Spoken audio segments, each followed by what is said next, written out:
Hey guys, how is it going? Recently, I've been struggling with shoulder issues, so I've decided to compile a video which will show everything I've been doing to rebuild my shoulder. I will show you all the exercises I've been doing to deal with my rotator cuff tendinopathy. Hopefully, it will help you. Enjoy. All right, first movement, external rotation in a neutral position of the shoulder. So start with a light band.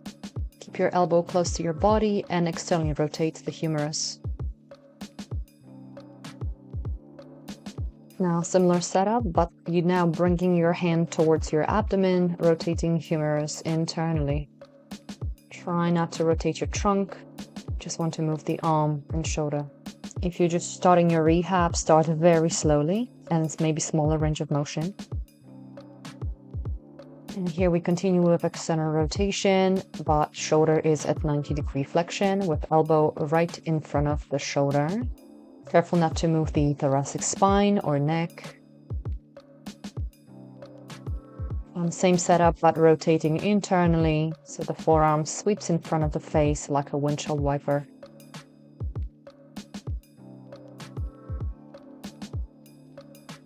So here we are creating a loop or using a elastic loop.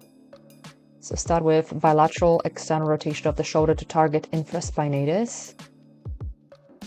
And then moving on to shoulder flexion, biasing external rotation, which means that your elbows and wrists are staying in line with shoulders. In fact, I'm trying not to let my elbows wing out to the sides and trying to stretch the band throughout this movement. You may need to start with very little range of motion.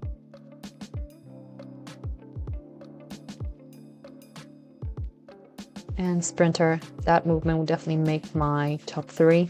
This is to strengthen the long head of the bicep tendon, which goes between insertions of the subscapularis and supraspinatus, so prone to injury when rotator cuff is compromised.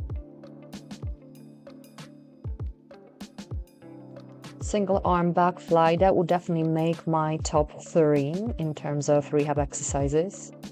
Start with little resistance, slow reps. Keep your elbow locked and move that scapula towards the spine. Ring rows to strengthen the posterior part of the shoulder. You can't really go wrong with these. I'm focusing here on retracting my scapula and protracting as I'm descending. You may also try variation with supination, palms facing up. Shoulder abduction for supraspinatus. Focus predominantly on the first 15-20 degrees of the movement. Ideally, you would work in externally rotated position, which would create more space for the tendon of that supraspinatus.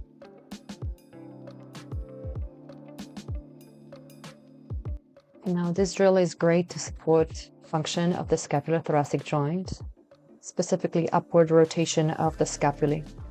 It will facilitate shoulder flexion, meaning reaching overhead, simultaneously strengthening anterior portion of the shoulder.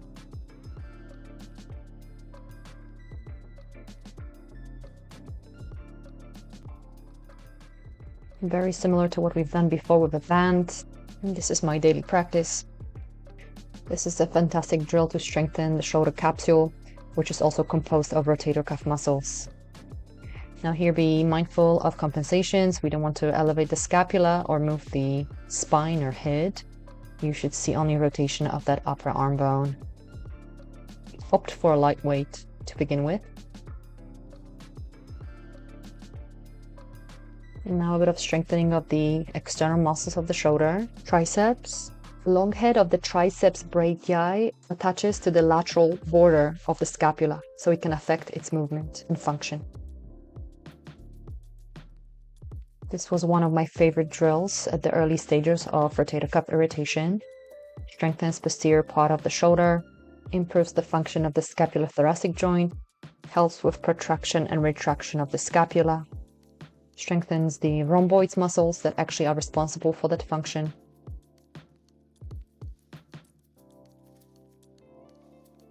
Now here, shoulder extension for latissimus dorsi and teres major, which have attachment very close to rotator cuff. Very accessible drill. You can do it with a band at home, either seated, standing, or in 4-point kneeling.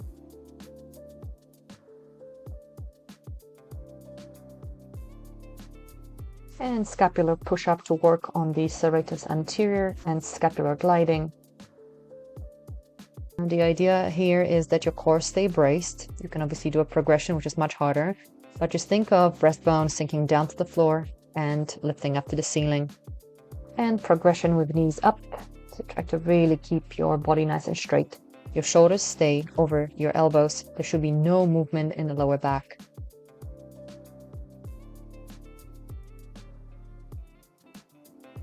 In this drill, we're trying to again improve and strengthen subscapularis, as well as all the other posterior muscles of the shoulder. It's a great drill for overall health of the shoulder. However, at the early stages of your rehab, where the shoulder is very sensitive and painful, I would be cautious, as this could aggravate your symptoms.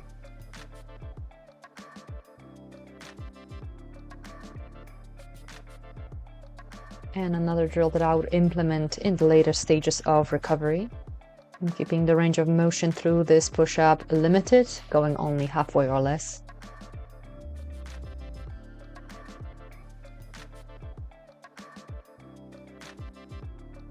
And side planks, another good exercise to challenge the function of the rotator cuff.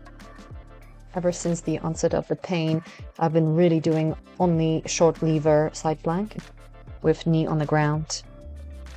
Short holds 5 to 10 seconds.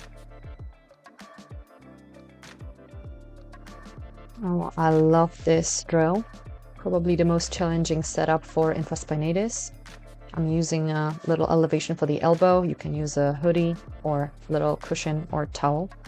And definitely use a lightweight 1-2 kgs. Focus on precise execution of the rotation of the shoulder.